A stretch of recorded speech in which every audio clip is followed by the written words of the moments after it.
You are listening to KC Sports Network, proudly presented by Emprise Bank, your partner in possible. What's going on, everybody, and welcome back to another episode of No Other Pod, another victory pod, our fifth since the start of May, because suddenly Sporting Kansas City is a good soccer team. I'm Jimmy. He's Dan. What's going on, my friend? How you doing? It's baffling, really. I don't know. I don't know how to act anymore, man. I don't know. It's time to just accept that. Like you asked the question: are we good now, or are we just not bad now? I tried to ask extra time to see if they'd talk about us, and of course, they didn't talk about us. They spent 30 minutes talking about Messi. But you listened today. You listened to them. Mm-hmm. Yeah. I did as well. And then at the end, they were like, "Oh well, we didn't talk. We said we were going to deep dive into Sporting, but we'll do it on Thursday." Mm-hmm. And I'm like, "Yeah, sure you will." Yeah. Until they spend another 30 minutes talking about Messi, since it's Messi League Soccer now. So it's Messi League Soccer, and it is what it is. Because we haven't gotten a chance to even discuss that at all on here. I'm sure we'll touch on it as everyone else. Everyone else is coming to fruition just about the news. Everyone's so horny for Messi. Yeah. Well, it's I get it, but also it's like if you go on Major League Soccer, you wouldn't realize that any sort of games were actually played in the past week because the top 5 articles are all about Messi. So I know, dude, but Sporting's over here dropping handfuls of goals every freaking game. You know what makes me the most mad about that fact, though, is that we still lost 4-0 to St. Louis. Oh, I know. We're dropping 4 goals on Austin, and then we go up to St. Louis and just get embarrassed. But I'm making myself feel a little bit better here. But if you think back to the St. Louis game, I don't think it was actually a 4-0 game. Like, there were a couple of things where, like, questionable penalty call that kind of opened the floodgates. Turnovers. Turnovers. Kendall McIntosh doesn't save a shot that he probably should have saved. So it was closer than 4-0. Now, if you look at St. Louis this week, Nicholas Giacchini is doing goals that you can try 1,000 times, and you're like, if you're going to score it once. True. But now I gotta say, we're not scoring goals because of people's mistakes. No. We're creating some shit, folks. Yes. We're scoring 4 goals on a high caliber goalkeeper in Brad Stuber for Austin. Yes. Brad Stuber, right? Stuver. Dude is good. All right. Remember when he came last year and stood on his head and blocked absolutely everything? Yes. Well, we just put 4 goals by him. Allen gets 2. Like, I don't know how to feel right now, but I'm just I'm just splurging all this information at you. And it's just so much fun, and I'm having a blasty blast. It is. And we're going to deep dive into that game against Austin FC, because it's always so much fun. Yeah. To toast Austin FC. Anyone tweet at us? They did. I didn't tweet at them until after I was like, I'm not engaging, because they're like, what's a Sporting? And then after the game, I was just like, now you know what a Sporting is. You just can't help yourself. Yeah. Well, I waited, and it was once, and they were like, well played. So, but before we deep dive into that game, I do want to let y'all know, some of you may have heard about it, but Kansas City Sports Network every year does, every year. This is the second annual Tacos and Bourbon Golf Tournament, and it's happening July 29th at the Sunflower Hills Golf Course in Bonner Springs, Kansas. And I don't know if you've ever been to a golf tournament. I actually went to my first one a couple days ago, and there's food. I didn't play. No, I volunteered at that one, but there's food and there's drinks, and those are going to be provided at this tournament thanks to the sponsors Holiday Distillery and Mission Taco. There's prizes. There's giveaways. There's a silent auction. One golfer is going to have a shot to sink a shot for $1 million at this golf tournament. $1 million. So if y'all are interested in the Tacos and Bourbon Golf Tournament, make sure you click the link in the description, or if you have sponsorship inquiries or other questions, you can contact our buddy Christian Gumminger at kcsnfoundation@gmail.com. Said his name wrong. He's gonna be pissed. Oh shoot! Is it oh no! Is it Gumminger? Blew it, dude. This is why I'm the superstar around here. I went to a game with him at St. Louis, and I didn't even ask him how to pronounce his last name properly. You should be best friends then, and you blew it. Christian. Please accept my deepest condolences. You blew it. I'm so sorry. Hey, are we supposed to go play in this thing? Are we supposed to sign up? I don't play golf. I think we can be there to help out. I got bad hips, so I'm going to be all upper body. Okay, there you go. But yeah, check it out. So it should be a good time. Golf tournaments are fun. So go check it out. And Holiday Distillery is awesome. Mission Taco's awesome. So what a way to spend a day. Tacos. So let's deep dive. There's lots to talk about this week. So let's deep dive into this Sporting Kansas City versus an Austin FC game. This was an interesting one just because it's always spicy with Austin. And Austin, they came back down to earth quite a bit this year. Last year, they had their, they exceeded their goal differential to expected goal differential by like 24 goals or something. It was not sustainable. It's almost as crazy as what St. Louis is doing this year. Also not sustainable. But Austin came back down to earth this year, but their fans are always spicy. They were tweeting at us before the game, and it felt pretty good to go out there. And the game, I would say, was pretty even in the first 15, 20 minutes. And of course, we didn't have our full lineup out there. Johnny Russell still injured. D'Amelia still injured. We had two center backs starting in Robert Volder and Castellanos, who are not the two first-choice center backs. So this was potentially shaky. But dude, that was the most nerve-wracking. I was like, oh, cool. So our two top center backs, they're out. That's great. This is going to go well. Yeah. And Tim Leibold hadn't gone the full 90 in weeks, if ever, for Sporting Kansas City because he wasn't at full fitness. And we didn't have a backup left back because Logan Ndenbe was out for this game. So I was watching Leibold in warm-ups and the first 20 minutes or so, and I was like, you can kind of tell he's not fully fit yet. He went almost the full 90, but there were some concerns for me and ended up being unfounded. At the beginning you had concerns. I was like, still? The man played very well. No. Before, as I'm watching how they do the starting 11 does the warm-ups over by the Bud Light corner, and he seemed like he was doing it at like 70%. Everybody else was doing the warm-ups at 100%. He seemed like he was like, I'm still getting into. So I was like, okay, we'll see. Trying to save himself for the game. I mean, maybe everyone should get on that Leibold warm-up, But I mean, you look at what this lineup could do. My favorite part about where Sporting's at right now is you have 4 quality starting midfielder candidates between Eric Tommy, Nemanja Radoja, Remy Voltaire, and Gadi Kinda. It's insane. I don't understand. I when I'm thinking like, oh, no Gadi Kinda, are we going to see Gadi Kinda? Like, it turns out it didn't really matter. Right. Just our lineups are weird, but it's working right now. It's working. Yeah, it's about to get more weird with Marino Giannis out on international duty for a couple games, which we'll talk about. But Marinos will be out. But I mean, then you got LAFC coming to town, who's not doing great right now. A little bit of a struggle on their situation. But I'm on cloud 9, dude. It is fun to celebrate goals in Children's Mercy Park, and it's more fun to celebrate 4 of them. I do not get sick of their freaking oh my god, that song from the Bingo Players. Is that who that is? I don't know. Okay, I think it's called "Get Up" from the Bingo Players, and it's you know what I'm talking about. They're just like, "Get up!" It's so good.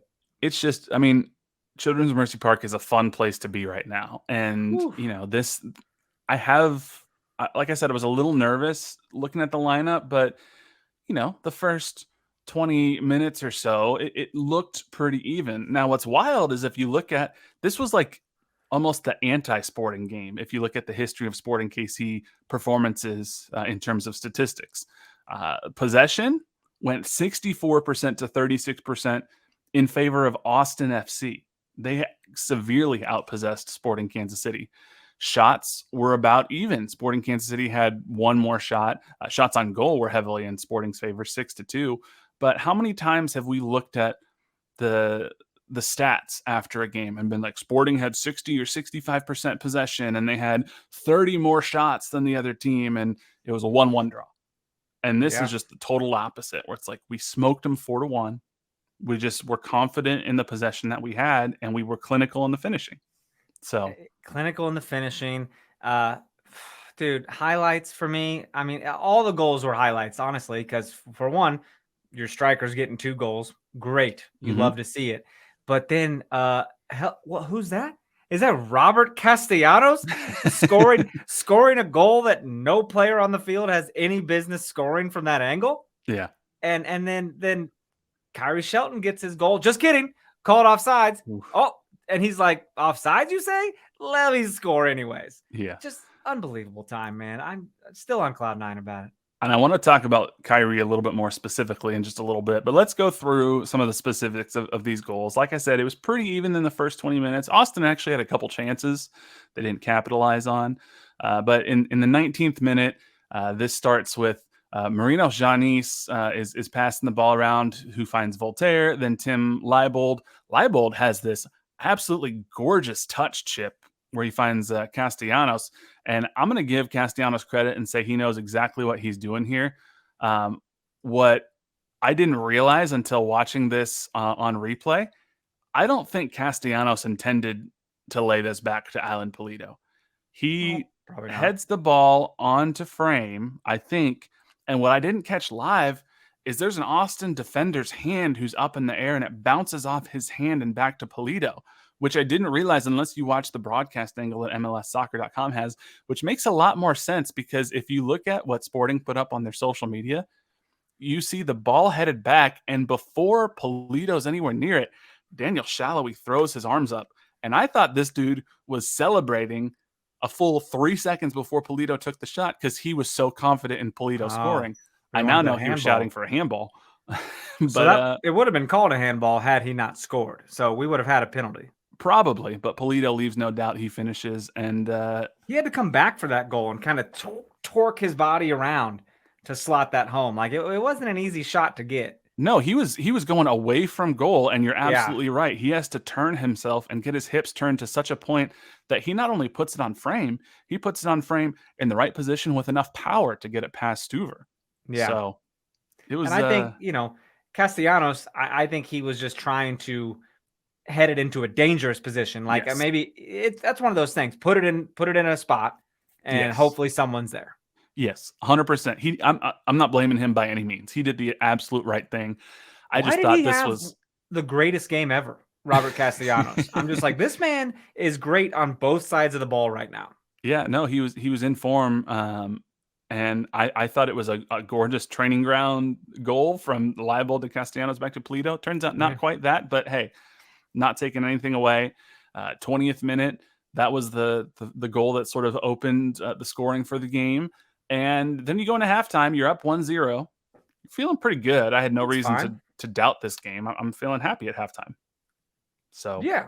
I mean, 1-0. It's like, okay, fine, cool. But I'm still a little nervous about it, dude. Because like you said, they had the ball the whole time, and they were coming. They were still putting things together. So it was a little nerve wracking. You kind of knew you needed a goal or two. Yeah, you figured there was something else that probably had to come, and it did not take long because in the 47th minute, Eric Tommy has a set piece in a dangerous spot. He fires it in, a really good set piece. Pulido tries to tap it in, doesn't really get it, and then Robert Castellanos just finds the ball as it scoots through to the other side of the 6-yard line and totally just blasts it past Stuver with power. Well, that actually looked like Pulido was laying it off to Castellanos. Well, you know what? You might be right. I just saw another angle as I'm watching the highlight again, and he kind of just like taps it with the side of his foot. And now the cynical view of this is he was trying to just touch it past Stuver into the net. If you want to take it as Alan Pulido is one of the best soccer players in Major League Soccer and knows exactly what he's doing. He's like, oh, my boy, Robert Castellanos, known goal scorer who scored 1 goal in the history of his MLS career, is crashing the far post. Let me share the wealth a little bit. I got my goal. Let me lay it out for Robert Castellanos and just get that little assist here so I can secure MLS player of the match day. And that's exactly what he did. Just gorgeous. It looks good. It also kind of looks like a mishit from Allen. Like he didn't mean to, but did they give him the assist for that? I think it counted, right? It did. I think so. And if that did. Yeah. If that didn't secure player of the match day, again, Tim Leibold, this was absolutely gorgeous. A perfectly weighted cross from Tim Leibold in the 57th minute that just goes inches past the outstretched foot of the Austin FC defender. Alan Pulido, again, I don't know if he gets it caught under his feet just a little bit or if he's the most talented soccer player in all of Major League Soccer, including Leo Messi, but he does this weird little sort of back heel touch and then flips it sort of off the outside of his foot, just chipping it over Stuver. 3-0, 57th minute. That was pretty much all she wrote. Here's my thoughts on it. That ball does not get through if it hadn't been raining. The way the ball was flying off the grass and slippery ball, slippery feet, slippery shoes, the guy just didn't get it. He probably should have cleared it.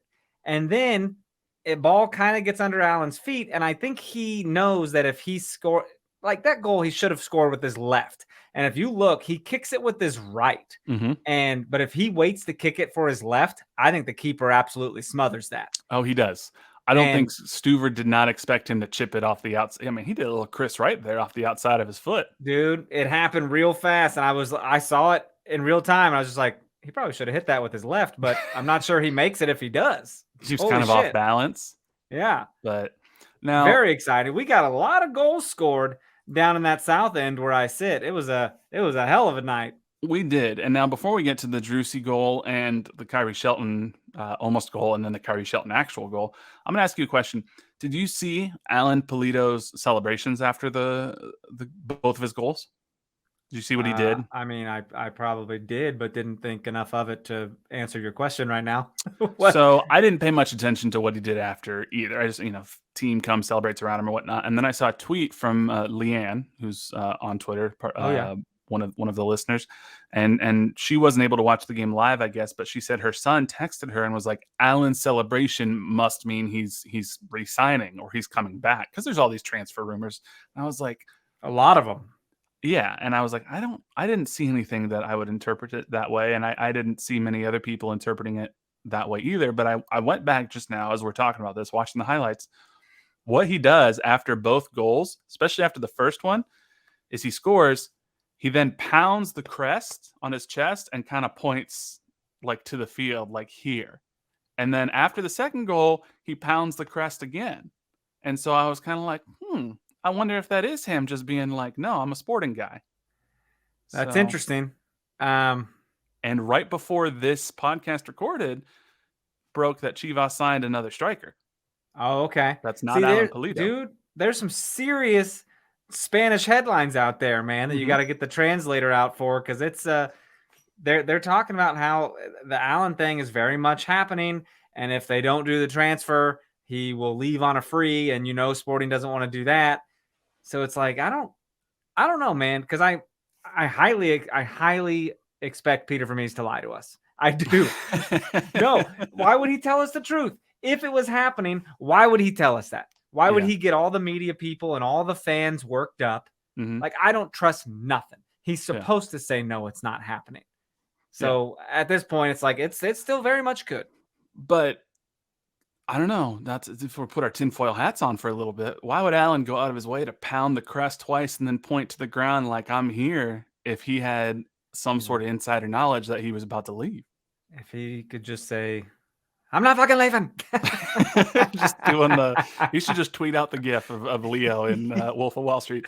I'm not leaving. Man. Just yells it in Spanish and everyone's like, translate that. What's he mean? Yeah. It's, I don't know. It's just an interesting thing that I'm throwing out there into the ether. The fact that no one else saw that is interesting, but like you just saw that. So it's like, okay. Yeah.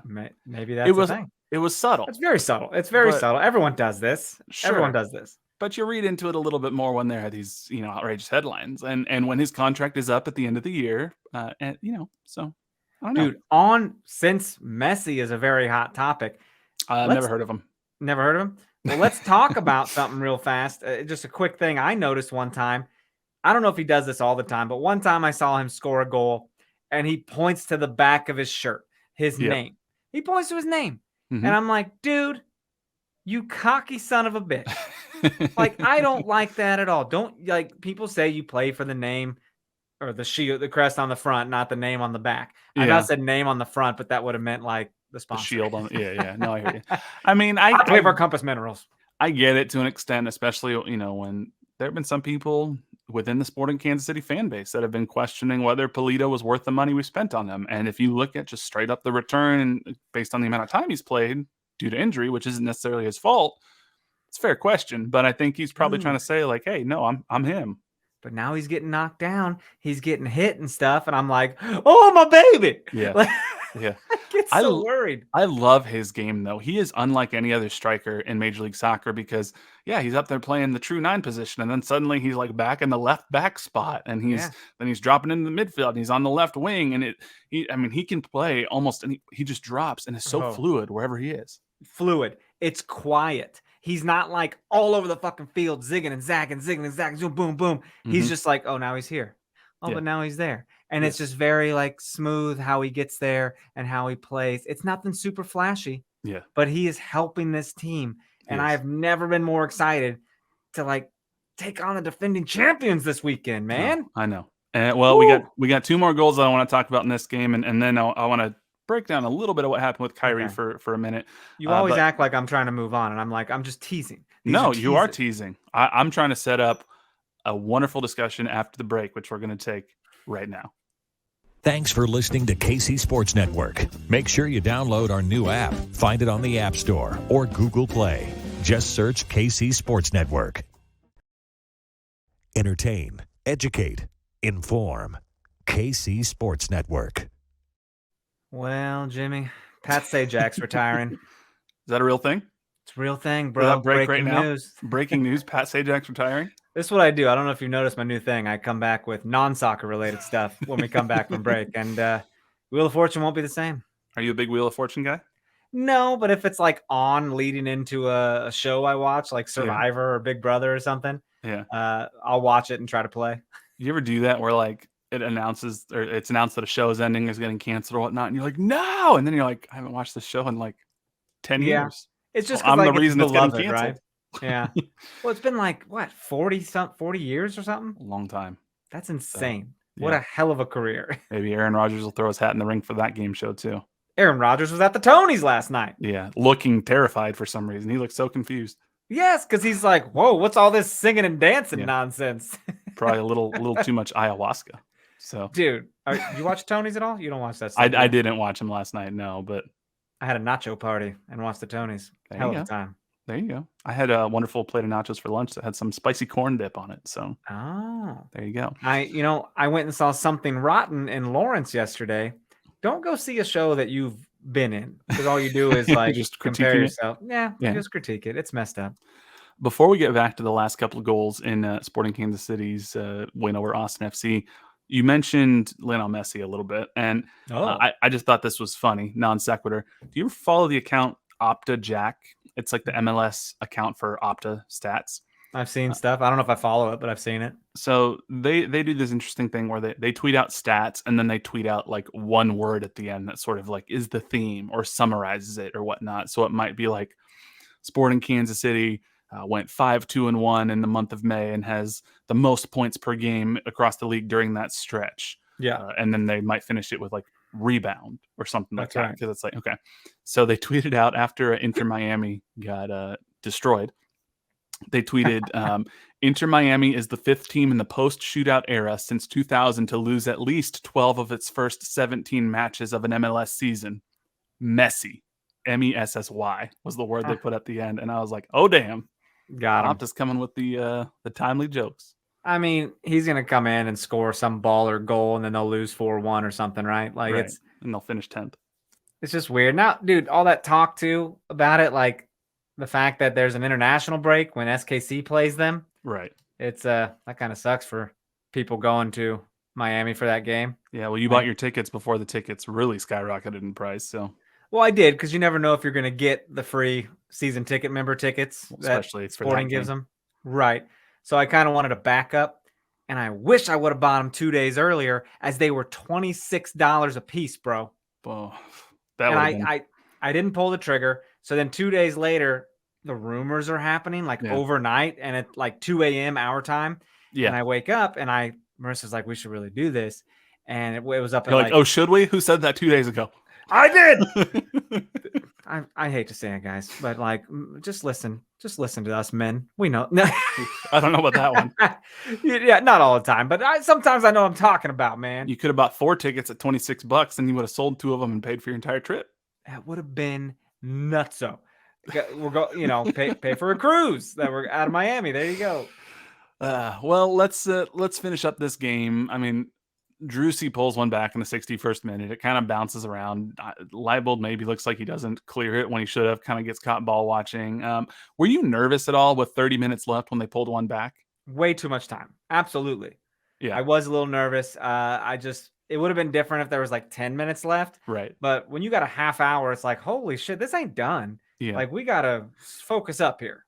I felt like I maybe jinxed it because it was a really stupid joke. But after we scored our third goal, I tweeted out from the pod, more like Aston FC. And I spelled it ASSTIN. And I was like, oh, shoot, they're going to come back and score. I'm going to have to.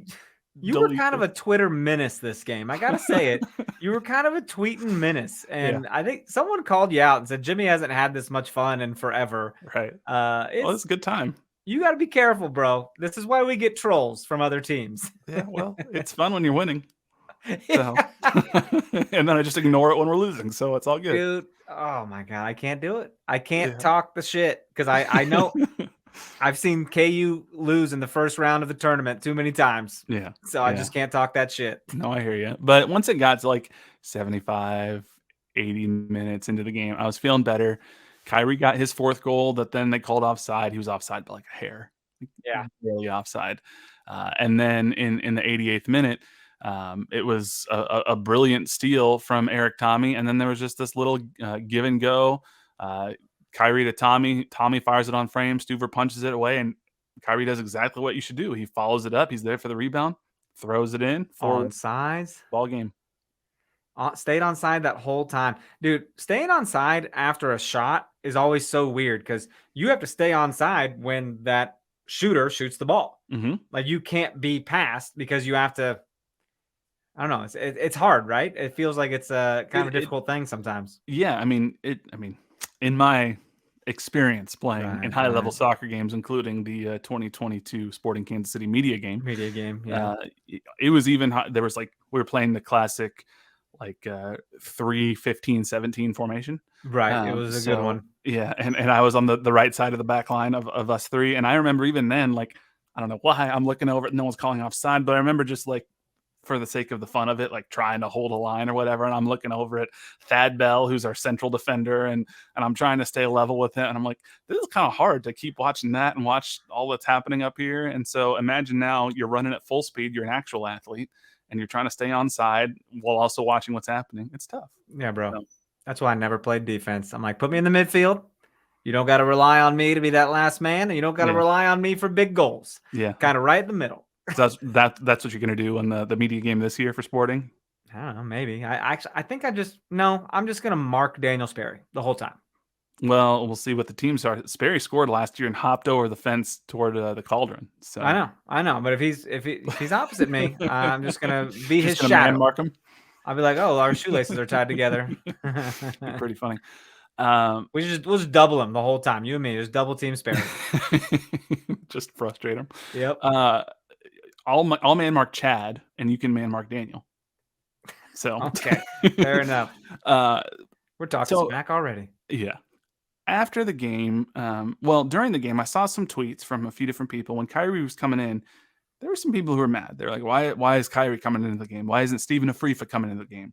And then I didn't hear it, but apparently there was boos when Kyrie walked onto the field. Yeah, again. Yeah, and so.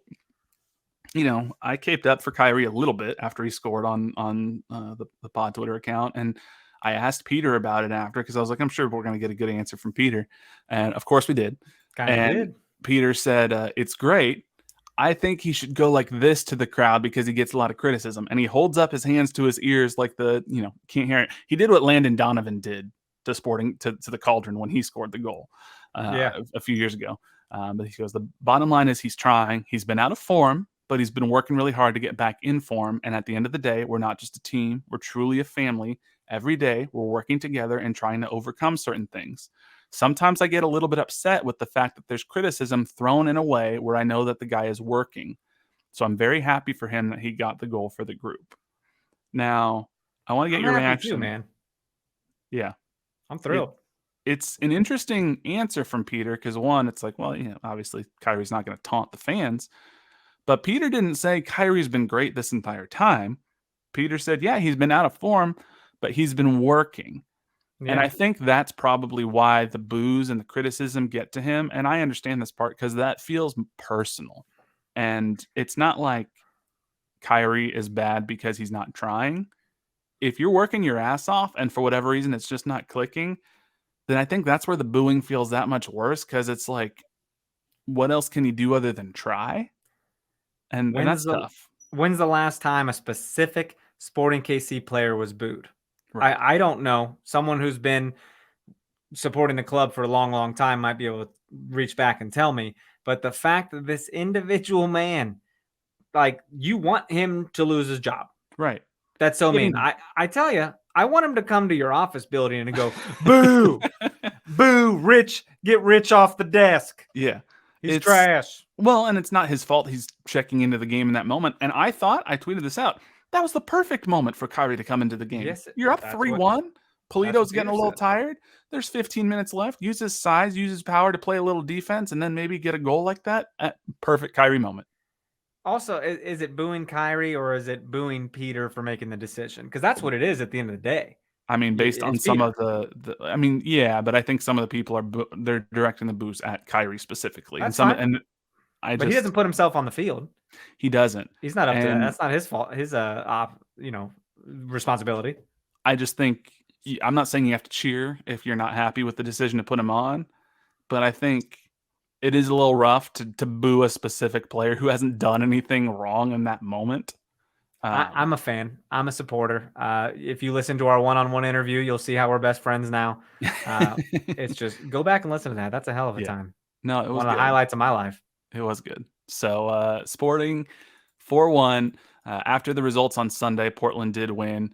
So we fell from 8th to 9th. But would you look at it as the total points stand right now, Sporting Kansas City are in a playoff position. So that's significant progress. People will be quick to point out, yeah, but you look at points per game, they're not there yet, which is true. I know people got games in hand, stuff like that, but people are about to play some midweek games. Mm-hmm. We're about to catch LAFC off a midweek game too, man. I'm pretty excited about that one. Back-to-back games against Houston after losing CONCACAF Champions League, then getting embarrassed by Houston at home, or excuse me, on the road. Now they got Houston at home. We deserve this little break. We deserve to get a good team coming off a midweek game because of what we had to do on the road and have a midweek game here and there. We deserve it, and we need to take advantage of it. I just know the team's licking their chops and is ready to rock. Yeah, absolutely. It's a home game, which is good. We went down to BMO Field or whatever it's called now in LA. It used to be Bank of California. Got a 1-1 draw, and Dennis Blanca should have won that game. Probably should have won, and he said that Kansas City was the best team they'd played all year. And now LAFC's feeling a little down. I will just let you know that not only am I glad that they have a midweek game to make them more tired, I'm glad they have a midweek game to take out their anger on the club that just beat them 4-0, because I didn't want to be the next team to play them after they got a beat down from Houston 4-0 and they blew CONCACAF Champions League. We didn't want that smoke, dude. We didn't want that. That could have been bad. They could have come in and tore us apart.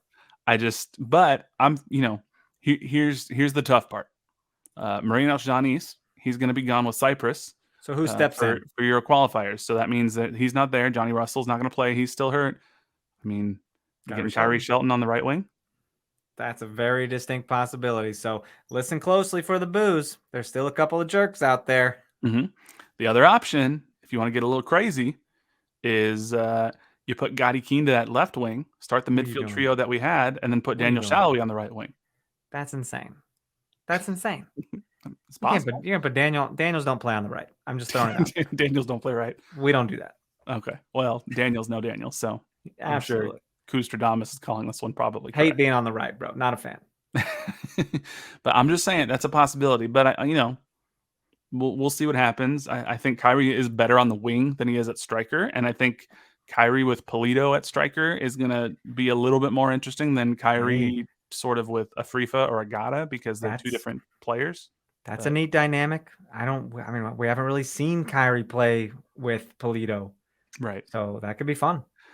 Polito pulls people and creates so much space that if Kyrie can make some off-ball runs, which he can do pretty well. He holds it up, dude. People try to get the ball, and he's like, not going to get it, not going to get it. And he's so strong. And he's learned, I can't go down to try to get fouls anymore because nobody's going to call a damn foul when I'm the one who goes down because he just simply never gets calls. Even when he does go down, he doesn't get calls. I'm like, you got to be kidding me. You know this man doesn't go down. Right. So when he is, you know something happened. Yeah. Yeah. So I'm not calling my shot, but I wouldn't be surprised if Kyrie Shelton got a goal off the right wing because Polito pulled a couple central defenders away and created some space if Kyrie makes the run properly. Oh boy, he said it. Okay. Well, just throwing it out there. Getting me, I'm getting riled up, guys, for LAFC beatdown. I'm getting so pumped. I will be happy if we come out of that game with LAFC with the results. I mean, you want to win at home, obviously, but as long as we don't lose and we keep this unbeaten streak going, I'm happy.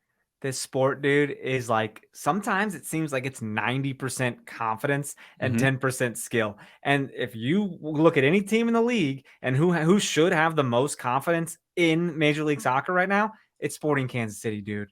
Like the freaking league Twitter account even tweeted out like Sporting's the hottest team in the league. Yeah. And these guys just keep winning, and not just winning, but winning multiple goals at a time at home. Yeah. And then to have LAFC coming being like, well, we tied them at their place. Probably should have beat them. So let's finish the job at our place. Yeah. You'd think if the team was the hottest team in the league and they had a player who got man of the match day and they had a couple of players on the team of the match day that, you know, the biggest league podcast would find more than a couple moments to just mention their name. But, you know, we have to cover Messi for 30 more minutes because we haven't done it enough. I'm not trying to feel cocky. But I think I'm wearing a rooster on my shirt, people. Yeah. If you were watching YouTube, you'd get it. But I think we can get some shit done here, man, on Saturday. I'm very excited. Feeling good. Okay. I mean, get this, though. It's a big weekend for both men and women soccer teams. It is. The women play amazing Washington Spirit coming to town, and we play defending champions LAFC. So it's like, oh boy. It's both teams got their work cut out for them. They do, but I mean, the West is such an interesting thing to look at right now because granted, they've played 4 less games than we have because of CONCACAF Champions League, but we're 6 points off of LAFC. So, and you know, I don't know. It's just it's such a compressed conference from like 11th up to like 5th, 4th. Dallas just lost in embarrassing fashion to Portland. Anything can happen. Any of these teams goes on a 2-3 game win streak and suddenly the entire complexion of the Western Conference has changed. Yeah, man. So absolutely. We'll see. We're going to take one more quick break and then we got some more stuff to talk about after that. So we'll be right back. Thanks for listening to KC Sports Network. Make sure you download our new app. Find it on the App Store or Google Play. Just search KC Sports Network. Entertain, educate, inform. KC Sports Network. Hey, hello, folks. This is normally where I'd ask you if you saw that new Spider-Verse movie. I still haven't. I know. Man, I need to go. I'm working on it. I know. I've heard good things. Perfection, you guys. Go do yourself a favor. It's wild. I'll go see it. I know some people have already seen it like 3 or 4 times. So, if I still had AMC A-list, I would have gone a couple times already. Yeah. So, I'm working on it. But you did mention earlier Robert Castellanos. I just want to give him a little bit more shine here because he did make team of the match day. He's made like a MLS appearance before he signed with Sporting Kansas City and scored a goal in that appearance. He scored a goal, so he's got his second career goal now. His first with Sporting KC, but he had some ups and downs earlier in this year when he was starting, and to go from that to team of the match day, that's awesome. This game was his game, his game, dude. He had no business scoring, and he was so pumped when he did. Yeah. And to hit that ball the way he did too, like it was not a clean shot, but he made it look good. Yeah. I was so happy for him because like as a newer player and not really seeing the minutes that any player would like to see. He made the most of this opportunity, and it was just amazing to see. He did, and it maybe takes a little bit of the pressure off of bringing Fontas and Rosero back. I mean, they're getting break just to continue to rest. Rosero, slight injury, I think, but nothing too crazy. But hamstrings for all. Everyone just keeps hurting their hamstrings. That's the issue. Graham Zusi hurt his jumping on trampolines. Yeah. Did you see that at Cirque du Soleil? I did, yeah. Not to put my boss on blast, but we play basketball a couple times a week at work, and we were always joking about who's going to be the first one to do their ACL. He didn't do his ACL, but we all thought he did his Achilles because he was just dribbling, and all of a sudden, non-contact pulls up, and he's grabbing his right ankle, calf area. We think he strained his calf. He had a doctor look at it, and they did like a Achilles test. They're like, well, it's not torn. Okay, that's good. But he can't walk. He's sitting on the floor of the community center. And he's like, I'm not going to Google stuff because I don't want to scare myself. And I'm like, it's okay. I will Google stuff. So I'm Googling the symptoms. I will scare you. And he goes, it feels like someone just punched me right in the calf. And right as he says that, I'm reading symptoms of a torn Achilles. And he goes, may feel like someone kicked you in the calf. And I was like, oh, no, this is not good. And it wasn't? Apparently it's not. But this is what happens when you're in your mid to upper 30s and you're playing pickup basketball in the community center and you don't warm up ahead of time or stretch or do anything.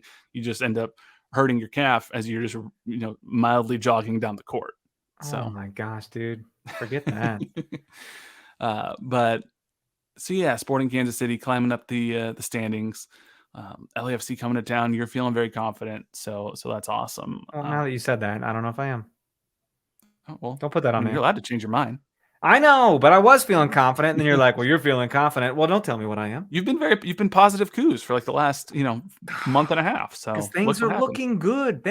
We're beating teams we probably have no business beating, and we're tying teams we should be losing to, and it's just things are fun now, man. And the team's having fun, and Allen's scoring, and we got defenders scoring who shouldn't even be on the field because other defenders are better. It's pretty crazy. Robert Castellanos, dude, I'm a fan. What a hell of a beast he was. Let's move on to some other news that is tangentially related to sport in Kansas City.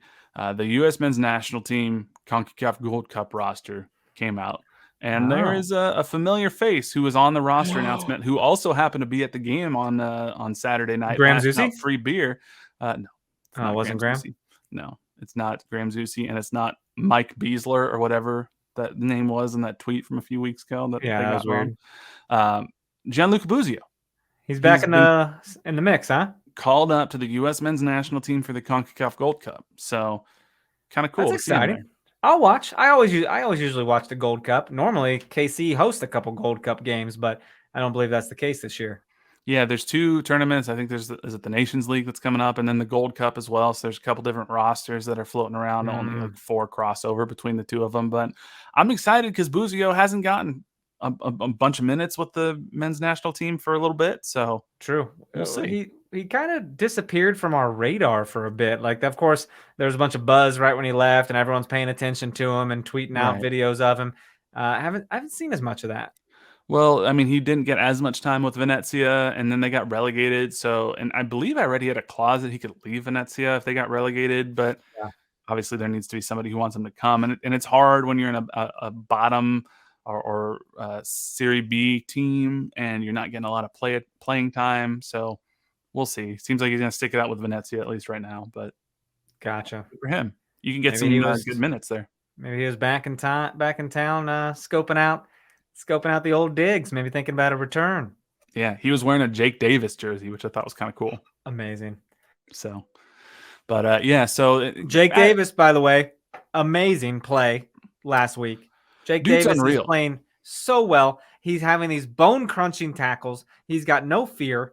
Mm-hmm. I'm just very impressed. But he learned from one of the best, dude, Graham Zusi, one of the most smartest players out there. I don't know what Jake Davis. I'll leave now. I don't know what Jake Davis wants to do long term in his career, but if he decides he wants to switch to right back and maybe stay at right back, I think there's a legitimate future if he wants to be a fullback in MLS. Oh, yeah. Because he's got 10 games under his belt at most at that position, 8 games under his belt in a position that's not his natural position, and he's doing better than Cam Duke ever did there. I mean, honestly, when Caden Pierre comes back, is Caden Pierre the right back behind Graham Zusi if you assume Zusi's the starter, or is Jake Davis? Some people think Jake Davis should start over Graham Zusi. Dude, let's not go that far just yet. I mean, there's a lot of people who think that. I know, but that's crazy. And I'll tell you why. I mean, let Jake get some more consistent games that he's consistently good, because every once in a while he'll make a little mistake. And I know what you're thinking right now. Stop yelling at me. I hear you. You're like, oh my gosh, but Zusi makes mistakes too. Yeah, but he makes up for it in handsomeness. Zusi's expected handsomeness is very high. Yeah, absolutely. So, yeah, it's an interesting time, but I don't know. It's I'm happy for Jake Davis. Happy that Buzio's getting back into that U.S. men's national team picture. So that'd be fun. That'd be fun to watch. Outside of Sporting Kansas City, there were a couple wild goals. Did you see the Zelarayan goal for Columbus that won this game in stoppage time? Was that the midfield chip in the chip keeper? from I thought it tied midfield. the game. Did it win the game? No, it was a winner. It was tied 1-1 at the time in the 93rd minute with 4 minutes of stoppage time. That won them the game 2-1. Oh my God. I thought it tied it up. I misread. That's crazy. How embarrassing is that? I mean, the keeper didn't really do anything wrong. You can't fully expect him to just launch it from, 65 yards out, but it's pretty wild. Yeah, I mean, the keeper was playing where keepers play when the ball is that far out. Like, and I guess there was a moment, I think you kind of see it on the replay that the guy checks his shoulder to see where the keeper is, and he knows if he gets the ball, he's going to, flip it around and hit it. Yeah. And the keeper's not expecting his team to lose the ball. No. So that's what happened. Yeah, it was actually that was the most mention that Sporting KC got in extra time this week, is when they were talking about when David Beckham chipped the ball at Community America Ballpark against the Wizards. Yeah, imagine that. What a great time. Yeah. Weeby, come on. Weird. You're from Kansas City. Yeah, but they give him a lot of shit. He tries to, he almost undercompensates and like does less sporting talk because everyone else makes fun of him. I really thought I was very careful with how I crafted the question from the pod, because he was like, yeah, I know we're going to talk Messi, but give us an actual question you think is interesting. So I'm like, okay, great. This is one of the best teams in the last month and a half. This is how many points per game they're getting. Like, do you think this is sustainable? That's a good conversation to have. Don't care. So it's a great conversation. I mean, it's just a weird thing. Pull up the standings on MLS right now, and we're right above that line. Mm-hmm. Where the hell were we a month ago? Yeah. Not there. Not there. It just shows, dude, a little belief goes a long way, and nothing's done until it's done. So this is going to be I hope we're hitting a good stride. I hope we keep it going, because if we let up on the gas pedal, we're going to dig a hole again, and we can't have that. In the last 5 minutes we have left here, I do want to talk, as much as I was just making fun of extra time for doing it, I do want to talk a little bit more about Lionel Messi, because it is obviously a giant news story. So what are your overall thoughts on Lionel Messi coming to MLS? Well, hasn't happened yet. He hasn't signed a damn thing. So I mean, this recording, that's true. All this buzz, and he could just as well say, I've changed my mind, actually. There's other circumstances in my life. I need to do something else. Like, how it's not done until it's done. Oh, it'd be so bad. It'd be so bad. I can't believe it. So it's amazing, and it's cool. Someone of that caliber to be here would be even cooler if he was playing against Sporting KC's Ronaldo. It'd be wild, man. I'm glad for a few reasons that Sporting KC didn't sign Ronaldo, because he's not my favorite person. Just on like a personal level. Yeah, I mean, y'all can look up the allegations and potentially confessions that he has about, assault. But it is pretty wild that potentially the current Ballon d'Or winner, because he's probably going to win the Ballon d'Or for this year, is going to just be like, okay, cool, I'm going to go play on the worst team in Major League Soccer at a temporary stadium in Fort Lauderdale, Florida. That's pretty nuts. And the rumors that are flying around about like Sergio Busquets is probably going to come. Angel Di Maria is probably going to come. Unfounded rumors about Neymar, which isn't happening, by the way. Yeah. It's pretty wild that this is actually happening. We did get an email from Joey Shondell. He goes, I'm assuming you're receiving tons of Messi stuff. My question is gauging your feeling on every MLS team picking up a part of his fee. Is that real? Well, one, he's just to answer the question, he doesn't have a fee. It's a free transfer. Yeah. And two, I don't know the technical ins and outs, but no, they're not. Every team is not paying part of his salary. Now, you could argue that he's getting a percentage of the Apple deal, so that is based on the performance of every team. But it's I don't know. It's wild, man, because at the end of the day, like, yeah, we're all freaking enemies and we hate this team and we hate this team, but all the clubs do really come together and, want what's best for the league, because what's good for the league is good for them. Yeah. Miami's tickets sold out in no time flat. Even games where like Messi will presumably not even be there or be playing at all.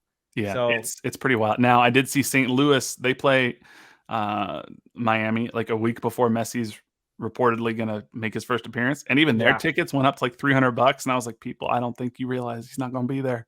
Stupid. Yeah. No one's looking. And people are paying it, I'm sure. Yeah. Because it's ignorance, man. And I feel that, hell, we might not even see him against SKC. Like, the dude has not retired from international competition. Yeah. But is it friendlies? Does he go play friendlies? I don't know. He should retire. We go out on top, World Cup. Why not? Why wouldn't you go out on top? The last thing I want to say is, did you watch the exchange Bruce Arena had with a reporter about Lionel Messi? Because it's pretty funny. Was it? It's like 6 minutes long. No, well, the reporter was like trying to be like, yeah, they're violated. They just got hammered 2 years ago for violating these roster rules, and now the league is helping them. And there's the Apple deal. Isn't this bad? And Bruce Arena was basically like, bro, Lionel Messi's coming to play in Major League Soccer. I think this is a good thing. And he goes, last I checked, they had 2 designated players. They can pay him $1 billion if they want to. He's their 3rd designated player. And the reporter kind of was trying to be combative with him. And Bruce was like, honestly, they could have had 3 designated players. They could have made up a rule to bring him in. I wouldn't have really had a problem with it. Lionel Messi's coming to play in Major League Soccer. This is a good thing. And he just like, it's worth watching because Bruce is just like, I don't give a shit. Lionel Messi's coming. He's like, there's no transfer fee? Nah, let's just say there is a transfer fee. I'll pay that shit. And then the guy tried to be like, well, there's reports he's not going to play on turf. And he's like, well, they don't come here anyway, so it doesn't matter to me. It was pretty funny. Bruce was just like, yeah, bring on Lionel Messi. Well, wouldn't that be funny if Inter Miami plays on turf? Yeah, well, they're supposed to go to Atlanta, and there's turf there, and Charlotte. So we'll see. And dude, I think it's unfounded, but there was something circling a while. I think it's been squashed, but something was circling that they would play some games at Hard Rock Stadium. Yeah, that Miami Dolphins owners was like, yeah, no. That was a rumor, but probably not. This is how it sounds now. So we'll see.